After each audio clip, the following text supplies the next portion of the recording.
தமிழ் குரல் நேயர்களுக்கு வணக்கம். இன்று நம்மோடு ஊடகவியலாளர் அரசியல் விமர்சகர் சேகுவராய் இணைந்திருக்கிறார். உரையாடுவோம் நிறைய. வணக்கம். வணக்கம் தோழர். சிபிஐ கட்சி திமுக கூட்டணியிலேருந்து விலகி இருக்கிறது. இந்த சூழ்நிலையில் திமுகவோடு இனி தொடர முடியாது என்பதனை வெளிப்படுத்திவிட்டு இந்திய கம்யூனிஸ்ட் கட்சி திமுக கூட்டணியிலேருந்து வெளியேறுகிறது. அப்படி என்ன சூழ்நிலை? ரொம்ப மோசமாயிட்டு. நேற்று டி ராஜா அவர்களை தமிழக முதல்வர் தாவேக்கா கட்சி தலைவர் விஜய் அவர்கள் டெல்லியில் சந்திச்சிருக்கிறாரு. இந்த சந்திப்பினுடைய பின்னணியில் இது நடந்திருக்கிறதா? ஏதாவது பேரங்கள் இதுக்கு பின்னால் நடந்ததா? விஜயினுடைய ரசிகர் பட்டாளமாக சிபிஐ மாறிவிட்டதா? பல்வேறு கேள்விகள் இருக்கிறது. எப்படி பார்க்குறீங்க? சிபிஐ ஏற்கனவே ஜெயலலிதாவுடைய ரசிகர் பட்டாளமாக இருந்திருக்கு. கடந்த காலத்தில் ஜெயலலிதா அவர்கள் பெரிய அளவில் விழாவுக்கு தனிப்பட்ட நபருடைய பிறந்தநாளுக்கு போகிறாங்களோ தாப்பாண்டியனுடைய பிறந்தநாளுக்கு போயிருக்காங்க.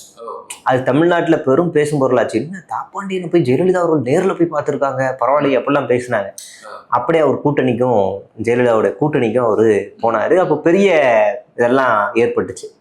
2006 to 2010 வரைக்கும் நடந்த திமுகவுடைய ஆட்சியில் சட்ட ஒழுங்கு பிரச்சனைகள், இப்படி ஊழல்கள்லாம் நிறைய இருந்தனுடைய விளைவு மக்கள் மேலே ஒரு அதிருப்தி ஏற்பட்டிருந்துச்சு. அதன் மூலிமா 2011 ஜெயலலிதா ஆட்சிக்கு வராங்க. அப்போ ஜெயலலிதா ஆட்சிக்கு வரும்போது கூட்டணியில் சிபிஎம் சிபிஐ எல்லாருமே அங்கம் வச்சுருந்தாங்க. அப்போ எதிர்கட்சியாக நம்ம விஜயகாந்த் அவர் தான் வந்திருந்தார். அவரும் கூட்டணியில் இருந்தார், எதிர்கட்சியாக வந்திருந்தார். திமுக படுதோல்வி அடைஞ்சிருந்துச்சு. 2016 ஜெயலலிதா அவர்கள் சிபிஎம் சிபிஐ கழட்டி விட்டாங்க. இவங்க கூட்டணிக்கு போனாங்க, ஆனால் அவங்க வேண்டாம், நாங்கள் தனியாகவே எல்லாத்துக்குள்ளையும் நின்றுக்கிறோம் அப்படின்னு அவங்க ஒரு முடிவு எடுக்கிறாங்க. ஏற்கனவே நம்ம திமுகவோட முரண்பட்டு தான் வெளியே வந்துட்டோம், மறுபடியும் திமுகவோட போக முடியாது அப்படின்ற ஒரு சூழல் உருவாகும் போது இவங்க எல்லாம் என்ன செய்யறாங்கன்னா 3வது அணியை உருவாக்குறாங்க, மக்கள் நல கூட்டணின்னு. அந்த கூட்டணியை அன்னைக்கே திமுகவோட நின்று இருந்துச்சுன்னா திமுக வெற்றி பெற்றிருக்கும்.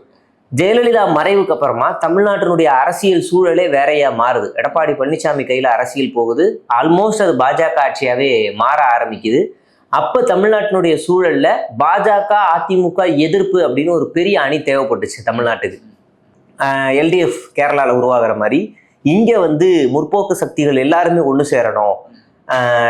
நம்ம அரசியல் கட்சிகள் எல்லாம் கொள்கைகள் தனித்தனியா இருந்தாலும் பாஜக எதிர்ப்புல ஒரே அணியில நிப்போம்னு சொல்லி அனைத்து கட்சி கூட்டத்தை முதலமைச்சர் ஸ்டாலின் அந்த காலகட்டங்களில் நிறைய நேரம் கூட்டியிருக்காரு. ஆரம்பத்தில் சில தயக்கங்களோட சிபிஎம் சிபிஐ விசிகாலாம் போனாலும் அதுக்கப்புறமா பாஜக எதிர்ப்பு அப்படின்னும் போது ஒரு நெருக்கத்தில் அவங்க அடோப்பாய் உள்ள பயணம் பண்ண ஆரம்பிச்சிடுறாங்க. திமுக கடுமையான பாஜக எதிர்ப்பை கடைபிடிக்குது. அதனுடைய வெளிப்பாடாக இதை பார்க்கலாம். அதுல வெளிப்படைய ஆரம்பிச்சதுக்கு அப்புறமா இந்த கூட்டணிக்கு வெற்றி எந்த அளவுக்கு பிரகாசமா இருந்துச்சுன்னா கிட்டத்தட்ட ஒரு 12 வெற்றியை இந்த கூட்டணி பார்த்துச்சு தமிழ்நாட்டில். அதனால்தான் எடப்பாடி பழனிசாமிக்கு 12 தோல்வி பழனிசாமின்னு வருது. அப்போ 12 வெற்றியை திமுக தான் அங்கம் வகிக்குது. 2 நாடாளுமன்ற தேர்தல், இடைத்தேர்தல்கள், பல இடைத்தேர்தல்கள், சட்டமன்ற தேர்தல், உள்ளாட்சி தேர்தல்னு பல தேர்தல்களில் சிபிஐ சிபிஎம் எல்லாம் அங்கம் வச்சதுனால வராங்க. இன்னைக்கு அவங்க ராஜாவை போய் பார்த்துருக்காரு, டி ராஜாவை. அப்புறம் இல்லைன்னா பாஜக எதிர்ப்பு இனி தமிழ்நாட்டில் இல்லை, பாஜகவே இல்லை அப்படின்னு முடிவெடுக்கலாம்.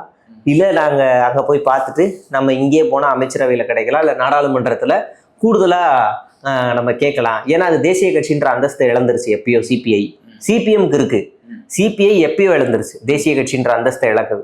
அப்போ நமக்கு மீண்டும் வேணும் அப்படின்னா எம்பிக்கள் அதிகமாகணும் அப்படின்ற ஒரு காலகட்டத்துக்கு போகும்போது அவங்களுடைய இதில் நிலையிலேருந்து யோசிக்கிறாங்க அப்படின்னு கூட எடுத்துக்கலாம். பலதரப்பட்ட கூட்டங்கள் நடத்தி அதுக்கப்புறமா தான் முடிவெடுத்தோம் அப்படின்னு அவர் சொல்றாரு. 2வது அதுல தாவேக்கா கூட்டணி போறோம்னு சொல்லல. ஆனா அவர் மறைமுகமா என்ன சொல்றாருன்னா, மறைமுகமா செய்தி காய் இருக்கும்போது கனி எதற்கு, கனி இருப்பதற்கு என்னமோ ஒரு பழமொழியை கனி இருப்ப காய் சொல்றாரு. ஆனா அதுக்கு பாத்தீங்கன்னு சொன்னா ஊடகங்கள் ஒரு மாதிரியான விளக்கம் சொல்றாங்க. இவர் சொல்றது அப்படி என்ன சிக்கல் திமுக விட்டு நீங்க விலகிறதுக்கு அப்படின்னு கேட்கும்போது, நான் இதை விட எப்படி உங்களுக்கு சொல்றதுக்கு, இதை விட மோசமாக என்னால் சொல்ல முடியாது, நீங்க விரும்புற மாதிரி என்னால் பேச முடியாது, காயிருப்ப கனி கவர்ந்தற்று அப்படின்னு சொல்றாரு. நல்ல வார்த்தைகளை பேசுவோமே அப்படிங்கிற மாதிரி சொல்றாரு. இன்னொரு விஷயம் நீங்க கவனிச்சிருப்பீங்க, அதாவது திமுக ஒரு உறுதியான ஜனநாயக சக்தி அப்படிங்கிறத பேசுறாரு. இதற்கு முன்னால தமிழகத்துல திருப்பரங்குன்றம் விஷயத்துல ரொம்ப திடமான உறுதியான முடிவை வந்து திமுக எடுத்தது, ஸ்டாலின் அவர்கள் எடுத்தாங்க.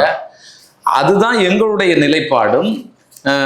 இப்போ விஜய் அவர்களும் அதே நிலைப்பாடை எடுக்க வேண்டும் அப்படிங்கிறது தான் நாங்க விரும்புகிறோம் அப்படிங்கிறத பேசுறாரு. ஆனா விஜய் அவர்கள் இந்த பாஜக எதிர்ப்பு இல்லைன்னா இங்க திருவள்ளுவருக்கு காவி சாயம் பூசினது, இன்னும் பல்வேறு விஷயங்கள், இப்போ குர்பான் அந்த இதில் ஆடு வெட்டுறது மாடு வெட்டுறதுக்கான தடை விதிச்சாங்கல்ல, இந்த மாதிரியான எந்த விஷயத்திற்கும் தன்னுடைய திருவாயை திறக்கவில்லை. விஜய் என்ன அரசியல் ஸ்டாண்ட் எடுக்கிறாருன்றத கூட சிபிஐயால புரிஞ்சுக்க முடியல. விஜய் வந்து என்டிஏ கூட்டணிக்கும் போக போறது இல்லை, இந்தியா கூட்டணிக்கும் வரப்போகிறது இல்லை. அவரு ஆல்மோஸ்ட் ஜெகன்மோகன் ரெட்டி மாதிரி, இல்லை நவீன் பட்நாயக் மாதிரி, இல்லைன்னா மாயாவதி மாதிரி, இல்லைன்னா அரவிந்த் கெஜ்ரிவால் மாதிரி, இப்படி ஒரு நியூட்ரலான ஒரு பேஸ் எடுப்போம். ரெண்டு கூட்டணிக்கு ஆதரவு இல்லை, ஒருவேளை நம்ம எம்பிக்கள் அங்கே இருக்கும்போது பில் பாஸ் பண்ணும்போது அப்போ வர சூழலை பார்த்துக்கலாம் அப்படின்ற ஒரு நிலைப்பாடு தான். நீங்கள் ஜெகன்மோகன் ரெட்டியெல்லாம் பார்த்தீங்கன்னா காங்கிரஸோடவும் நெருக்கமாக இருப்பாங்க, பாஜகவோட மோடியோடவும் ரொம்ப நெருக்கமாக இருப்பாங்க, எல்லாமே உறவு கொண்டுகிட்டே இருப்பாங்க. ஆனால் மாநில அளவில் இரு கட்சிகளாக இருப்பாங்க. எனக்கு தெரிஞ்ச இந்தியாவிலேயே ஆந்திராவில் மட்டும்தான் ஆளும் கட்சி எதிர்கட்சி ரெண்டுமே பாஜகவோட நெருக்கமாக இருக்கும். அப்படி ஒரு ஸ்டாண்டை நம்ம எடுத்தால் சரியா இருக்கும், அதுதான் நமக்கு நல்ல போக்கா இருக்கும் அப்படின்னு விஜய் எடுத்திருக்காரு. ஒருவேளை பாஜக தான் நம்ம கொள்கை ரீதியாக அவர் சிந்திக்கிறாரு, பாஜக தான் இந்த நாட்டினுடைய பெரிய சுமை, அதை நம்ம வெளியே எடுத்து இறக்கி வச்சே ஆகணும் அப்படின்னு நினைச்சிருந்தாருன்னா, ஆட்சிக்கு வந்து 31 நாள் 35 நாள் கிட்ட ஆயிடுச்சு. எனக்கு தெரிஞ்சு ஆல்மோஸ்ட் ஆயிடுச்சு. ஆமா, 10ஆம் தேதி ஆட்சியை தொடங்குறாருன்னா 31 நாள் ஆயிடுச்சு. இப்போ வரைக்கும் பாஜக எதிர்ப்பு அரசியலை ஒரு துளி, ஒரு வார்த்தை கூட அவரும் பேசல, அவருடைய அமைச்சரவைகள்ல யாரும் பேசல, அவருடைய எம்எல்ஏக்களும் யாரும் பேசல, நிர்வாகிகளும் யாரும் பேசல. அப்படின்னா அவங்க ரொம்ப தெளிவா இருக்காங்க, நாங்கள் பாஜக எதிர்ப்பு அரசியலை நாங்கள் முன்னெடுக்கவில்லை அப்படின்றதுல ரொம்ப தெளிவா இருக்காங்க. மோடியுடைய கோபம், அமித்ஷாவுடைய கோபத்தை எல்லாம் நாங்க வந்து ஒரு சப்ஸ்டியூட் மாதிரி, நாங்க வெளியவே நின்று பிளே பண்ணிக்கிறோம், எங்களை தேவைப்பட்டா நீங்க கூப்பிட்டுக்கோங்க, இல்ல அவங்க கூப்பிட்டுப்பாங்க, நாங்க ஒரு சப்ஸ்டியூட். இல்ல இது ஒரு அரசியல் தந்திரமா இல்லைன்னா கையாளமா? அப்படி தமிழ்நாட்டுக்கு ஒரு ஆபத்து. நீங்க தமிழ்நாட்டு உரிமைகளை சண்டை போட்டு கேட்கணுமா இல்ல கெஞ்சி கேட்கணுமான்னு ஒண்ணு இருக்கு. இப்ப இவங்க எல்லாம் என்னன்னா, அதாவது ரிசர்வ் பேங்க் நினைக்கிற மாநில வாரியா நீங்க எல்லாருக்கும் பேரிடர் நிதியை ஒதுக்கணும்னு சொல்லி எல்லாருக்கும் ஒதுக்க சொல்லி ஓப்பனாவே சொல்லிட்டாங்க, எல்லாருக்கும் ஒதுக்கிட்டாங்க. செங்கோட்டை நீங்க சொல்றாரு, நாங்க கேட்ட உடனே கொடுத்துட்டாங்க அப்படின்னு. இது வருஷம் இயல்பாகவே எல்லாருக்கும் கொடுக்கறது. எங்க கேட்ட உடனே கொடுத்துட்டாரு, எங்களுக்கும் ஒன்றிய அரசுக்கும் எந்த பகையும் இல்லை அப்படின்னு அவர் வந்து ஸ்டேட்மெண்ட் பேசுற மாதிரி பேசி வாங்கிட்டோம் அப்படின்ற மாதிரி கொடுக்குறாரு. அது இயல்பா எல்லாருக்கும் எல்லா மாநிலங்களுக்கும் அப்படியே வர்றதுதான். அப்ப இவங்க பாஜக எதிர்ப்பு அரசியல்ல விலகி நிக்கிறாங்க. இந்த கூட சிபிஎம்மால சிபிஐயால புரிஞ்சுக்க முடியாம இன்னைக்கு இந்த ஒரு ஸ்டாண்ட் எடுக்கிறதுடைய காரணம் என்னன்னா, தான் இழந்திருக்கிற அந்த தேசிய கட்சின்ற ஒரு அந்தஸ்தை மீண்டும் பெறணும், அவ்வளவுதான் நோக்கம் நினைக்கிறேன். வேற எதுவும் இருக்காது. இல்ல இப்படி இருக்கலாமா? இவர் நேத்து வந்து சோனியா காந்தி அவர்களை விஜய் சந்திச்சிருக்கிறாரு, ராகுல் காந்தியை சந்திச்சிருக்கிறாரு, டி ராஜாவை சந்திச்சிருக்கிறாரு. இந்தியா கூட்டணிக்குள்ளால இவர் விஜயை கொண்டு வருவதற்கான, டிவிகேயை கொண்டு வருவதற்கான ஒரு பேரம் நடந்திருக்குமா? அப்போ தமிழகத்துல உங்களை நாங்க வலுப்படுத்துறோம், இவங்க வந்து திமுகவுல இருந்து விலகுவாங்க, இப்படிப்பட்ட விஷயங்கள் பேச. இந்தியா கூட்டணில இருந்து திமுக விலகுது அப்படின்னா அது தாவேகா, இந்த இது சிபிஐ இந்தியா கூட்டணியில இருந்து திமுக. சரிதான், கரெக்ட் தான். இந்தியா கூட்டணில இருந்து திமுக விலகுது அல்லது அவர்கள் நீக்கிறாங்க அப்படின்னா பெரும் ஆபத்து யாருக்குன்னா திமுகவுக்கு இல்ல, இந்தியா கூட்டணிக்கு தான். இந்தியா கூட்டணில இருந்து காங்கிரஸை விலக்குனீங்கன்னு வச்சுக்கோங்களேன், பெரும் பலம் யாருக்குன்னா இந்தியா கூட்டணிக்கு தான். அப்ப இந்தியா கூட்டணில இருந்து வட மாநிலங்கள்ல பல்வேறு மாநிலங்கள்ல இருக்கக்கூடிய ஒரு கட்சியாக, தேசிய கட்சியாக காங்கிரஸ் தானே இருக்கு. இன்னைக்கு இந்தியா கூட்டணியில இருக்க மற்ற கட்சிகளை நம்ம உதாரணத்துக்கு எடுத்துப்போம். கேரளாவில் இதே இந்தியா கூட்டணியை சேர்ந்த சிபிஎம் தான் ஆட்சி செஞ்சிட்டு இருந்துச்சு. காங்கிரஸ் சேர்ந்த ராகுல் காந்தி என்னன்னு பிரச்சாரம் பண்ணாரு? நீங்க அங்க இருக்க நிர்வாகத்திறன், ஊழல், இல்ல ஸ்கீம்ஸை பத்தி பேசியிருக்கலாம். ஆனா அவர் மாறா என்ன சொல்றாருன்னா, இங்க இருக்க சிபிஎம் பாஜகவோடு உறவு கொள்ளுது அப்படின்னு அப்பட்டமான ஒரு மோசமான ஒரு பிரச்சாரத்தை பண்ணாரு. இப்ப இதுக்கப்புறம் இந்தியா கூட்டணியில சிபிஎம் அங்கம் வகிக்குமா? அப்ப அவங்க காங்கிரஸ்ல ராகுல் காந்தி சொல்றாரு, அங்க கேரளா காங்கிரஸ் சொன்னதுல நான் பேசினேன், எனக்கு ஒன்றும் தெரியாதுன்னு ஜம்ப் அடிக்கிறாரு. அப்படியே தமிழ்நாட்டுக்கு காங்கிரஸ் செய்த துரோகம் பார்த்தா ராகுல் காந்தி எத்தனை முறை தேர்தலுக்கு வந்தார், பிரச்சாரம் பண்ணாரா? எதுவுமே கிடையாது. ஆனா விஜய் இதுக்கு வரமோ மட்டும் முத ஆளா வந்துட்டு போயிருக்காரு, இங்க யாரையுமே சந்திக்கல. அடுத்ததா பீகார்ல இன்னைக்கு இந்திய கூட்டணியை சேர்ந்த கட்சி ஆட்சி இழந்ததுக்கு முக்கியமான காரணம் காங்கிரஸ். 70 வாங்கி 2ல ஜெயிக்கிறாங்க. அங்கேயும் ராகுல் காந்தி பிரச்சாரத்துக்கு ஒரு நாள் மட்டுமே சென்றிருப்பார், அவ்வளவுதான். உத்தரப்பிரதேசத்துல, டெல்லியில, பல இடங்கள்ல பாஜக, முக்கியமா மேற்கு வங்கத்துல ஆட்சி இழந்து பாஜக கையில் அந்த ஆட்சியை கொடுக்க போனதுக்கு முக்கியமான காரணம் காங்கிரஸ். எல்லா மாநிலங்கள்லயும் காங்கிரஸ் பாஜக எதிர்ப்பு அரசியலை கொள்கை ரீதியா முன்னெடுக்காம உள்ளுக்குள்ளேயே கோஷ்டி பூசல் மூலியமா இந்த 2016 இருந்து நம்ம டேட்டா எடுத்தோம்னா கிட்டத்தட்ட 10 மாநிலங்கள்ல காங்கிரஸ் ஆட்சி இழந்திருக்கு. இந்த 10 வருஷத்துல 10 மாநிலத்துல காங்கிரஸ் இழந்திருக்கு. பிராந்திய கட்சிகளும் ஆட்சியை இழக்கிறதுக்கு முக்கிய காரணமாக காங்கிரஸ் தான் இருந்திருக்கு. இப்போ ஒரு தேர்தலில் தோத்ததுக்காக திமுகவை விளக்கணும் அப்படின்னா கடைசியா நடந்த இந்த 10 வருஷத்துல 10 தேர்தலில் காங்கிரஸ் தோத்துருக்கே. அப்ப எதை கொண்டு அடிச்சு விரட்டணும் காங்கிரஸை? அப்ப பீகார்ல அவர் ஆட்சி இழந்திருக்காரு, அவரை ஏன் விளக்கல இந்தியா கூட்டணில இருந்து? மேற்கு வங்கத்துல மம்தா தோத்துருக்காங்களே, அவங்களே இந்தியா கூட்டணி விளக்கல. கேரளாவில் சிபிஎம் தோத்துருக்கே, அவங்களே கூட்டணி இருந்து விளக்கல. இதுக்கு முன்னாடி உத்தரப்பிரதேசத்துல நடந்த தேர்தலில் அங்க இந்தியா கூட்டணி சேர்ந்த கட்சி தோத்துருக்கே, ஏன் அந்த கட்சியை இந்தியா கூட்டணி விளக்கல? அப்ப தோல்வி அடைஞ்சாலே திமுக கூட்டணியை நாங்க விளக்குவோன்ற ஒரு முடிவுக்கு வருதுன்னா இது ஒரு பாயச கூட்டணின்னு சொல்றதுல சந்தேகமே இல்லை. ஆனா இவங்க வெளிப்படையாக அதை சொல்லலையே, இவங்களுடைய செயல்பாடுகளை சொல்லியிருக்காங்க. இந்தியா திமுக போகுது, தாவேகா வருதுன்னு ஒரு சிவசேனாவை சேர்ந்த ஒரு கட்சி நிர்வாகி சொல்றாரு. ஆனா இந்தியா கூட்டணியில் இருக்கக்கூடிய முக்கியமான தலைவர்கள் 8ஆம் தேதி நடந்த கூட்டத்துல காங்கிரஸ் மீது கடுமையான எதிர்ப்பை தெரிவிச்சிருக்காங்க. நீங்க தற்காலிக ஒரு ஆட்சி அதிகாரத்துக்காக நீங்க ஒரு மிகப்பெரிய துரோகத்தை பண்ணிக்கிட்டு இருக்கீங்க அப்படின்னு மஹுவா மித்ரால இருந்து நீங்க அகிலேஷ் யாதவ்ல இருந்து எல்லாருமே கடுமையான எதிர்ப்பை தெரிவிச்சிருக்காங்க. ஈவன் விசிகா கூட என்ன சொல்லியிருக்குன்னா, நீங்க தாவேகாவை இன்வைட் பண்ணியிருக்கீங்க, நீங்க இன்வைட் பண்ணுங்க, பண்ணாம போங்க, எனக்கு வந்தா சந்தோஷம் தான். ஆனா யாரை கேட்டு முடிவு பண்ணீங்க? தாவேகாவை கூப்பிடாமனு யாரை கேட்டு முடிவு பண்ணீங்க? இது ஒரு கூட்டமைப்பு கூட்டணி தானே, அப்ப எப்படி முடிவு பண்ணுவீங்க அப்படின்னு அவரும் கேள்வி எழுப்புறாரு. காங்கிரஸ் சேரு தப்பு, சிபிஎம்மும் கேள்வி எழுப்புது. ஆக மொத்தத்துல திமுக வெளியேறதுல அங்க இருக்கக்கூடிய கட்சிகள் யாருக்குமே விருப்பம் இல்லை, காங்கிரஸுக்கு மட்டும்தான் விருப்பம்.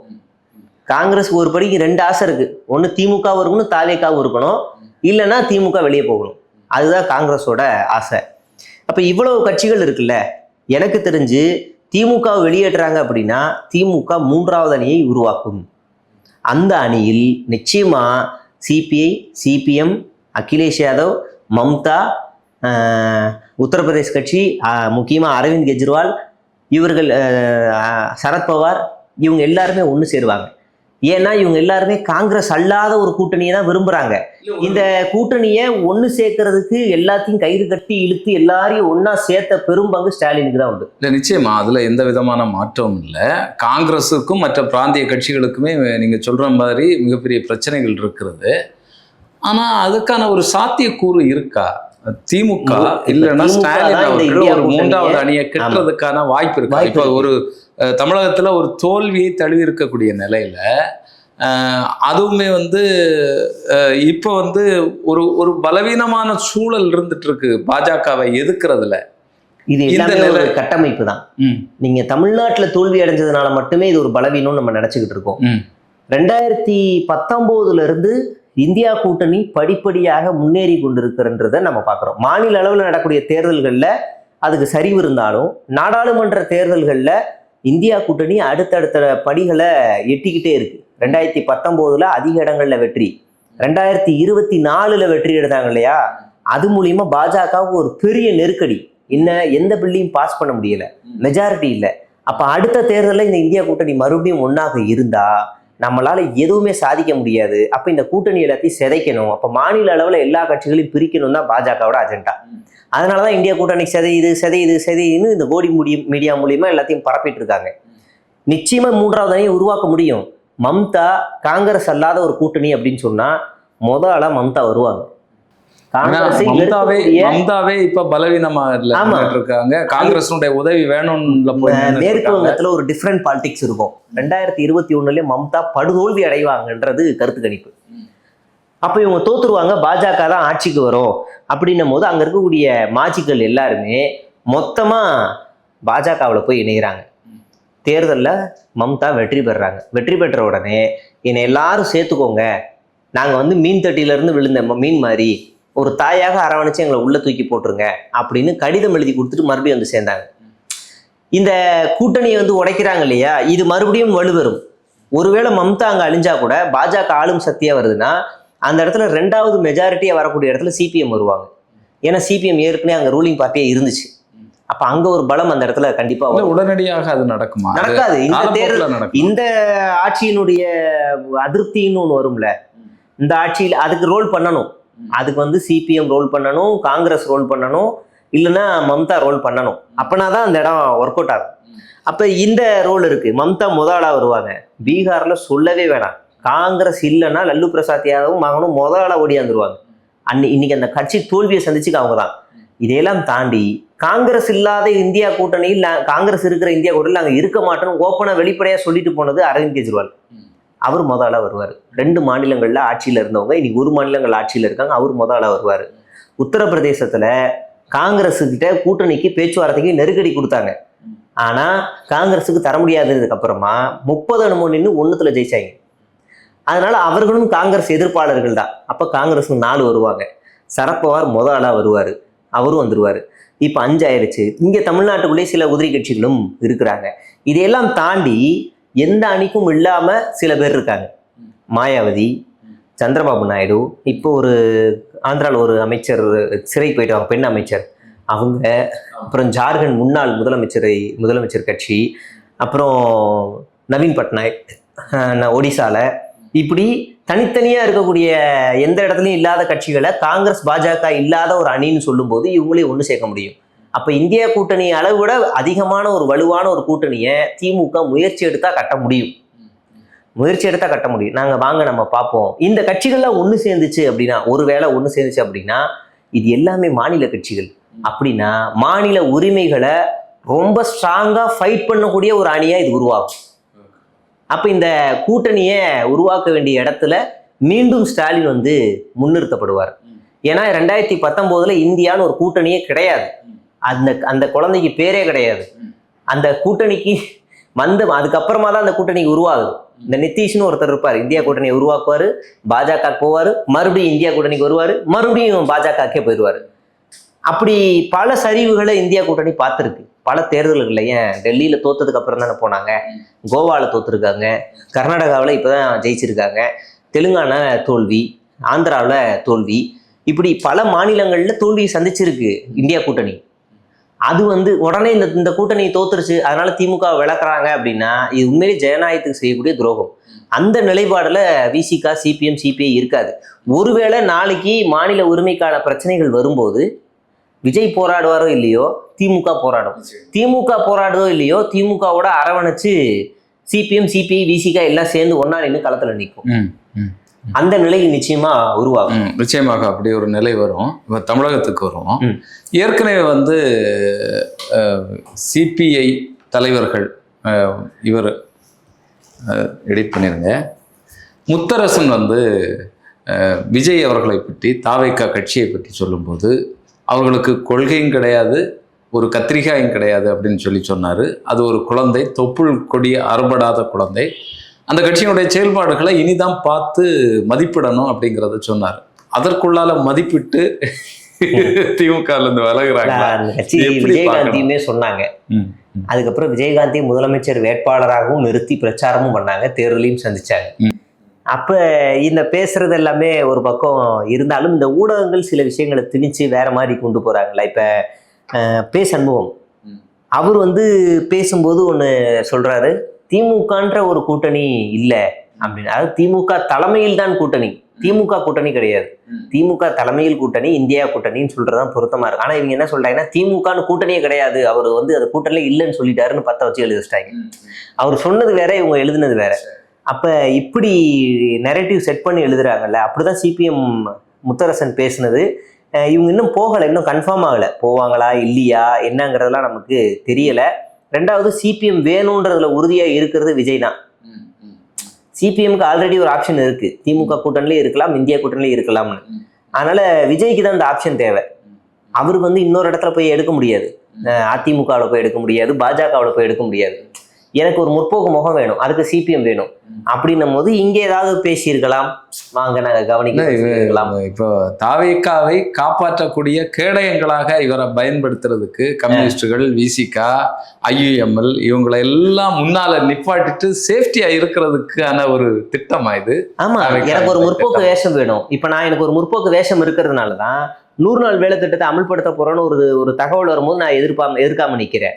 சிபிஎஸ்இ பிரச்சனைகள் வரும்போது நான் எதிர்க்காம நிக்கிறேன். நீட் பிரச்சனை வரும்போது எதிர்க்காம நிக்கிறேன். இலங்கை மீனவர்கள் பிரச்சனை வரும்போதும் இலங்கை கைது செய்யும் போது நான் அமைதியா இருக்கேன். கர்நாடகா இஷ்யூ வரும்போது நான் அமைதியா இருக்கேன். என்னை எல்லாரும் இவர்கள் காப்பாற்றுவார்கள், இந்த முற்போக்கு சக்திகள் என்னை காப்பாற்றுவாங்க, நான் கூலா ஹேண்டில் பண்ணிப்பேன். எனக்கு அதனாலதான் இந்த கவசம் வேணும். இந்த கவசங்கிறது என்னை காப்பாற்றும். அதை வச்சுக்கிட்டு நான் பாஜக எதிர்ப்பு அரசியலை பேசாமலே நான் பாஜகவோட உறவு கொண்டாடுவதில் எந்த சந்தேகமும் இல்லை. தாராளமா ஒரு பாட்டுக்கு போவார். இந்த கட்சிகளுக்கு, குறிப்பாக கம்யூனிஸ்டுகளுக்கு இது தெரியாதா?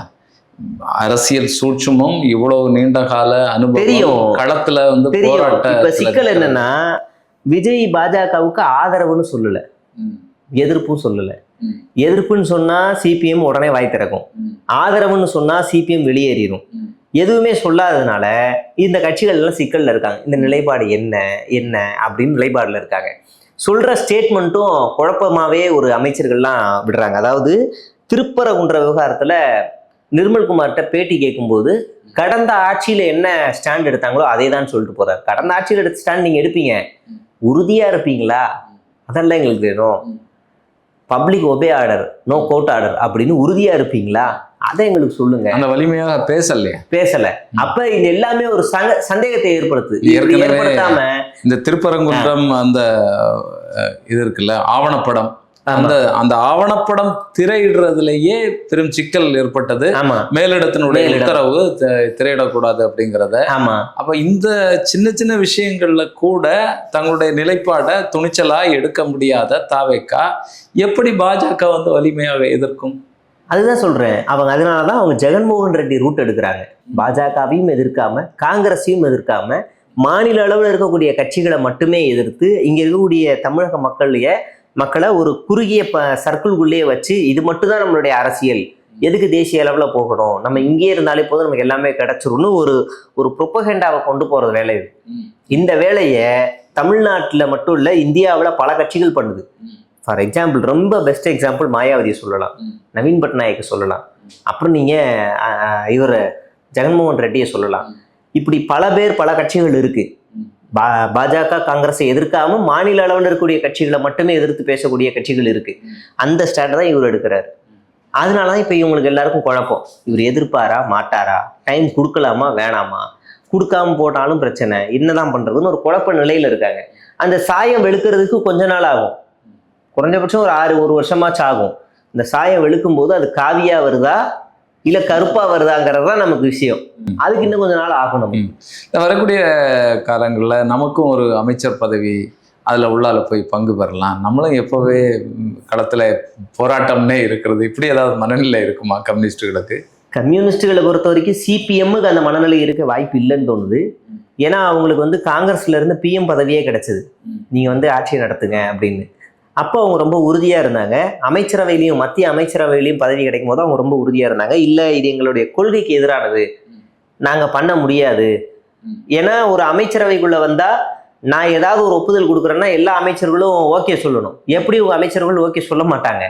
அப்ப அது எனக்கு வெறும் டம்மி தான், பேருக்கு பின்னாடி நான் ஒரு எல்எல்பி பிஎல் அப்படின்னு போட்டுக்கிற மாதிரி அமைச்சர்னு போட்டுக்கணும், அவ்வளவுதான். அதனால இது எங்களுக்கு வேணான்னு தூக்கி எறிஞ்சவங்க. அப்படின்னு இருக்கும் போது இப்ப இன்னைக்கு நட்பு சக்தியா திமுகவை எதிர்த்துக்கிட்டு இப்படி ஒரு ஆட்சி அதிகாரத்தில் நம்ம போய் வேணுமா அப்படின்னு அவங்க யோசிச்சதுனாலதான் முன்னாடியே சொல்லிட்டாங்க, ஆட்சி அதிகாரத்தில் நாங்கள் பங்கு வைக்க மாட்டோம் அப்படின்ட்டாங்க. மேபி நாடாளுமன்ற தேர்தலுக்கு விஜயோட கூட்டணி வைக்கலாம். அவங்களை பொறுத்த வரைக்கும் தேர்தலுங்கிறது ஒரு அங்கம், தேர்தல் மட்டுமே அரசியல் இல்லை அப்படின்றதுல ரொம்ப உறுதியா இருக்காங்க. அப்ப இந்த தேர்தலை இவர்களோட சந்திப்போம், இதே சமூக நீதி, ரெண்டும் ஒரே கொள்கை தானே. விஜய்க்கும் திமுகவுக்கும் பெரிய வித்தியாசம் கிடையாது, ரெண்டுமே சமூக நீதி பாதையில தான் பயணிக்கிறாங்க. அப்ப நமக்கு ஒரு பெரிய கான்ஃபிளிக்ட் இருக்காது. ஒருவேளை பாமக ஜெயிச்சிருந்துச்சுன்னா 108ல இருந்து சிபிஎம் போகாது, உறுதியா போகாது, எதுக்குன்னு ஃபைன் பண்ணும். அப்ப இங்க ரெண்டும் ஒரே கொள்கையா இருக்கு, ஒரே மாதிரியா இருக்கிறதுனாலதான் அவங்க ஒரு குழப்ப நிலையில இருக்கிறாங்க, அவ்வளவுதான். தொடர்ந்து பேசுவோம் வரக்கூடிய நாட்களில் கம்யூனிஸ்டுடைய நிலைப்பாடு என்னவாக இருக்குது அப்படிங்கிறத உங்களுடைய நேரத்திற்கும் கருத்துக்கும் நன்றி. நன்றி தோழர்.